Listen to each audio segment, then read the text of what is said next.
Happy morning, children. Today English class for grade 5. In English class, in this video, we are going to see a prose lesson. The title is Robinson Crusoe discovers a footprint. Here, first let me see about author introduction. Robinson Crusoe discovers a footprint. This prose lesson written by Daniel Defoe. Who's that? Is Daniel Defoe. He was born in 1659 or 60. He was died in 1731. His occupation: he was a writer, journalist and merchant. Here merchant means businessman. He was not only write novels but also write poems like the True Born Yen. He was an English trader, writer, journalist, pamphleteer and spy. Most famous of his novel Robinson Crusoe, and he was also a pioneer of economic journalism. Before we going to start this prose lesson, definitely we want to know about Robinson Crusoe. Robinson Crusoe's ship had been destroyed by the sea, and he had been alone for many years and longed for company. One day he discovers a footprint of the sand. Let me see what happened after he saw that footprint. Shall I start? Robinson Crusoe discovers a footprint, as the name suggests it, about how he discovers a footprint on an island. And what follows next? It tells the story about how humans long for the company, and it matters so much for us. The pain and fear in which Robinson Crusoe lives in on that isolated island are reflected here. Moreover, it will also help students realize that man is a social animal and we all long to have some company. It throws light on how loneliness makes us vulnerable and desperate. When Robinson Crusoe discovers a footprint on the sand, he first becomes happy, thinking he might have company. However, slowly the fear of his safety starts to creep in. He thinks he might be better off without it, after all fearing it might be the footprint of a savage's. Thus, this constant worry and fearful state of mind force him to hide in the cave, avoiding any possible danger.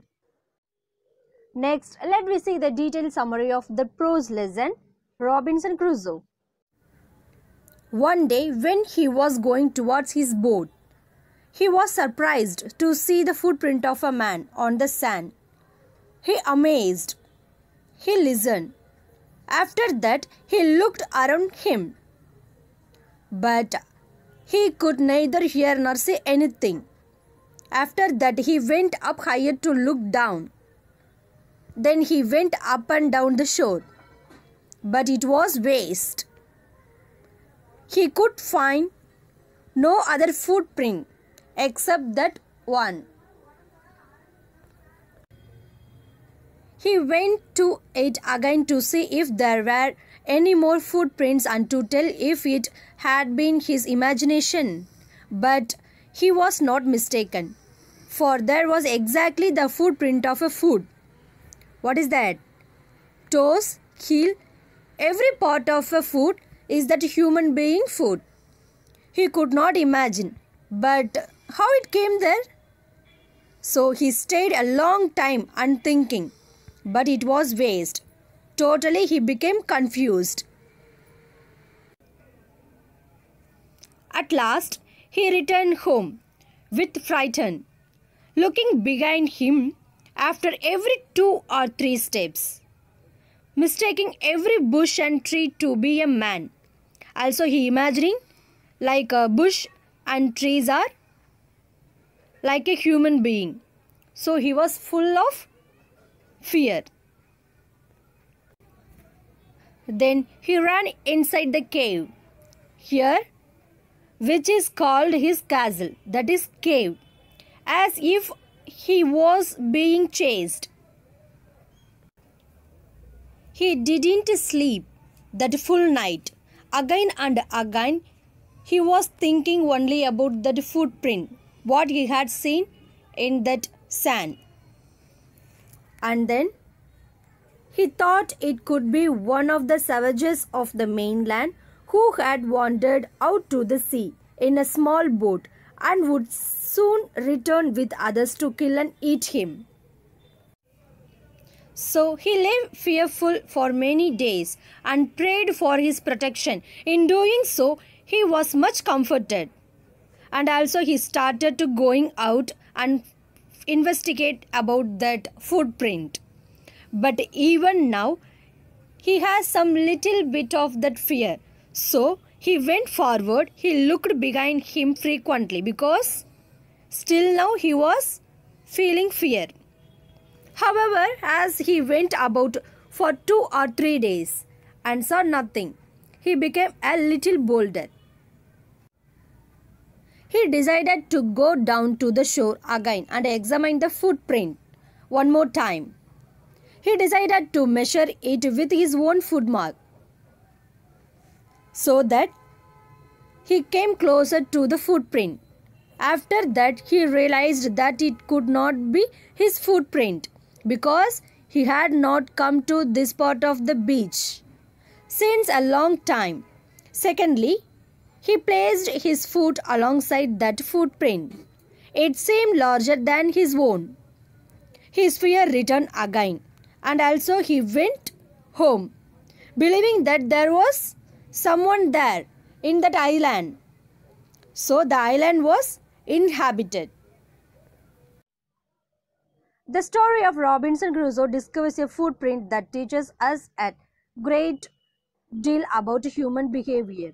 Moreover, also about how we always long for a company, but when faced with a dilemma, we opt of our own safety. Next, let's discuss about new words and its meaning. Here, first one, amazed, surprised. Shore, bank of the sea. Imagination, dream. Frightened, afraid or scared. Cave, hollow, place in the earth or mountain. Castle, palace. Savage, wild people. Mainland, main part of the country. Wandered, roamed. Fearful, full of fear. Protection, safety. Investigate, examine. Frequently, again and again. Examine, look carefully. Alongside, side by side. Inhabited, occupied. Dear children, note it down your today's homeworks. You have to read and write the new words and its meaning. And the next one, also you want to read the prose lesson Robinson Crusoe. Okay children, I hope you listen very well. We will see in our next video. Thank you.